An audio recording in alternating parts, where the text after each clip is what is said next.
莫迪政府故意制造中印两军肢体冲突事件，这是在向美国递投名状吗？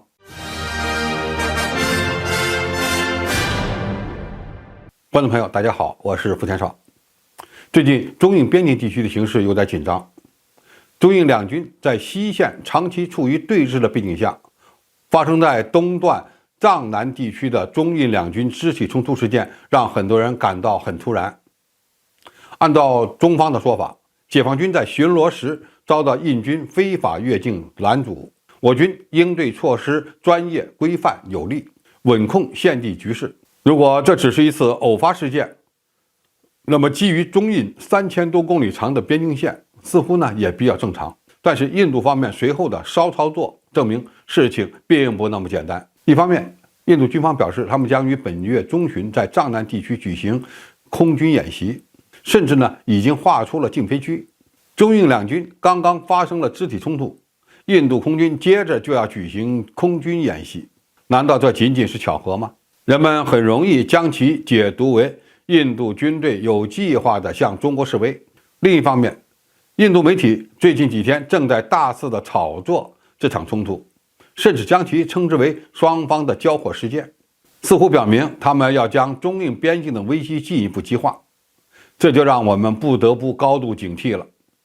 那么，莫迪政府现在为何要在中印边境地区挑起事端呢？有人说，此举可能是给美国的投名状，证明印度还是那个可以牵制中国的最大变数。其实，我们更需要关注目前印度国内的情况，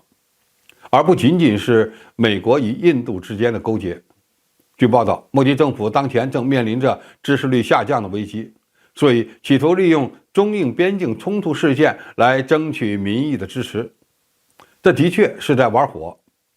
或许这正是此次冲突事件发生的直接原因。在刚刚完成的印度地方选举中，莫迪领导的印度人民党遭遇了惨败，失去了对他的家乡古吉拉特邦的控制权。人民党甚至在首都新德里市也遭到了大败。这是15年来首次出现的丢掉首都地区政权的情况。与此同时，印度的经济表现也不像其官方所宣称的那么好，其经济成长率的增加是居于过去基数低的情况，实际上仅比2019年的 GDP 提升了 7.6%， 也就是说，最近这几年的平均增幅不过 2%。 而且印度政府的财政也出现了严重的问题，仅需要支付的利息就占到了其财政预算的 20% 以上，几乎失去了干预经济的有效手段。在这样的情况下，印军挑起边境冲突并刻意塑造危机，很可能就是莫迪政府玩对华强硬态度以拉拢选民的一个伎俩。能证明印度与美国关系并不特殊的事件还有2个。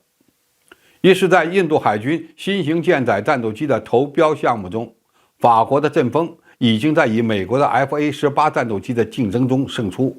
此次表明，印度目前并没有选择抱美国的大腿。二是在西方对俄罗斯石油限价令于本月初生效后，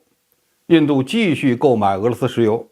印度还在加强向俄罗斯出口先进技术，用于替代西方制裁所带来的缺口。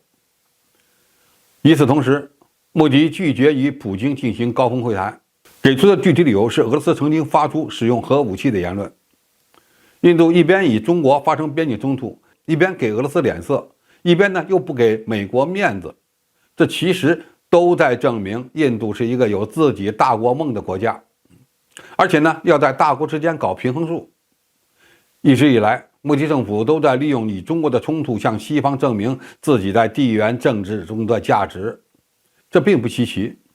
但是在俄乌冲突爆发的背景下，想靠这个抢眼球也不太靠谱。所以中印在藏南地区发生的这次冲突，多半是印度军队有预谋而引发的，而且是莫迪政府在塑造危机，利用敌视中国因素提升自己的国内支持率。这一切都是为了2024年的大选。对此，我们一定要预做准备，不能惯着印度人。如果印军一意孤行，挑事儿闹事儿，那么我们该出手时就出手。好，今天评述就到这里，谢谢大家收看，我们下期再见。